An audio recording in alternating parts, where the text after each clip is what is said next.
अस्सलाम वालेकुम friends, welcome back. Drama इश्क में तेरे सदके की आने वाली एपिसोड में हम देखेंगे कि पुप्पो तो घबरा ही जाती है रात के इस पहर नूर को घर देखकर, और वो भी इस हालत में। पुप्पो पूछती है कि नूर तुम्हें क्या हुआ, तुम इस वक्त इधर क्या कर रही हो। जबकि नूर रोना शुरू कर देती है। पुप्पो नूर को गले लगाती है और फिर पूछती है कि बताओ क्या हुआ, सालार तुम ही कुछ बताओ। नूर इस वक्त यहाँ क्या कर रही है, जिस पर सालार माँ को बताता है कि जुल्फ़िकार ने नूर को घर से निकाल दिया। नूर जैसे ही घर जाती है, आपने ही कहा था नूर को घर छोड़ दो, बारिश हो रही है। मैं तो बारिश में नूर को घर छोड़ने गया। मैं नहीं जानता कि जुल्फ़िकार को क्या हुआ, जैसे ही नूर को मेरे साथ देखता है तो नूर को वही रोड पर छोड़कर आ जाता है। नूर जो कि चीखती रहती है, दरवाज़ा बजाती है, कहती है कि जुल्फ़िकार मुझे आने दो, मगर जुल्फ़िकार नूर को अंदर नहीं आने देता। तो बस मुझे तो नूर को वापस लेकर आना ही था। पुप्पो ने कहा कि तुमने बहुत अच्छा किया, और नूर जितनी भीग जाती है पुप्पो उसको कमरे में ले जाती है और उसे चेंज करने का कहती है।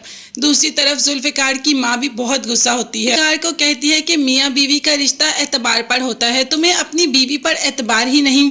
तुम रात के इस पहर बारिश में अपनी बीवी को छोड़ है, जबकि वो तुम्हें कहती रही कि ऐसा कुछ भी नहीं। एटलीस्ट तुम एक बार उसकी बात तो सुनते। अब जुल्फी को जब गुस्सा आता है तो जुल्फी कभी किसी की बात सुनता है जो अब नूर की बात सुनता। यही तो तुम्हारे में गलती है कि तुम किसी की बात सुनते ही नहीं और उससे पहले ही उसको जज कर लेते हो। माँ ने कहा कि मैं कुछ भी नहीं जानती, जाओ और नूर को वापस लेके आओ। वो तुम्हारी जिंदगी की खुशी है और तुम अपनी जिंदगी की खुशी को ऐसे कैसे छोड़ सकते हो। खैर जुल्फ़िकार लेने चला ही जाता है नूर को। जब घर जाता है तो क्या देखता है कि सालार नूर के रूम से ही आ रहा है। अब जुल्फ़िकार को तो इंतहाई गुस्सा आता है और सालार से पूछ लेता है कि तुम नूर के रूम में इस वक्त क्या कर रहे हो। तो सालार का कहना था कि भाई नूर किसी ज़माने में मेरी बीवी थी, मैं उस रूम में जा सकता हूँ। सालार तो जानबूझकर ऐसी हरकतें करता है और ऐसी बातें करता है कि जुल्फ़िकार को गुस्सा आए और वो नूर को छोड़ दे। इसीलिए जुल्फ़िकार ने तो सालार का गिरेबान ही पकड़ लिया और कहा कि मैं तुम्हें बताता हूँ कि तुम क्या कर रहे हो और क्या नहीं। अब जुल्फ़िकार की आवाज़ सुनकर नूर भी अंदर से आ जाती है, खुश हो जाती है कि शायद जुल्फ़िकार उसे लेने आया है।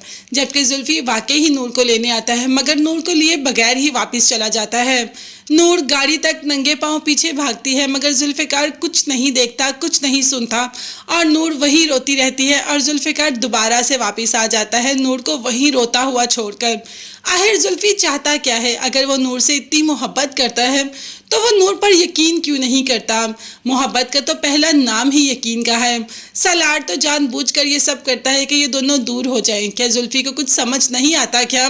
हत्ता कि अरुष्बा भी सालार से कहती है कि नूर की ज़िंदगी से निकल जाओ और अपनी ज़िंदगी सुकून से गुजारो। तो सालार का कहना है कि ये ज़िंदगी नूर को मेरी दी हुई है, अगर मैं नूर को ना छोड़ता तो आज मेरे घर में होती।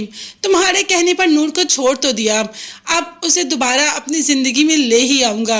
अरुष्बा तो खुद परेशान हो जाती है और कह देती है कि तुम्हारी ज़िंदगी में तो अब किसी को आने की इजाज़त नहीं। देखते हैं कि अरुष्बा कामयाब होगी, सालार ना माइल हो नूर की तरफ, मगर सालार तो हो चुका। आगे न्यू अपडेट्स के बारे में जानने के लिए चैनल को सब्सक्राइब कीजिएगा। नेक्स्ट वीडियोस तक के लिए अल्लाह हाफिज़, bye bye and take care.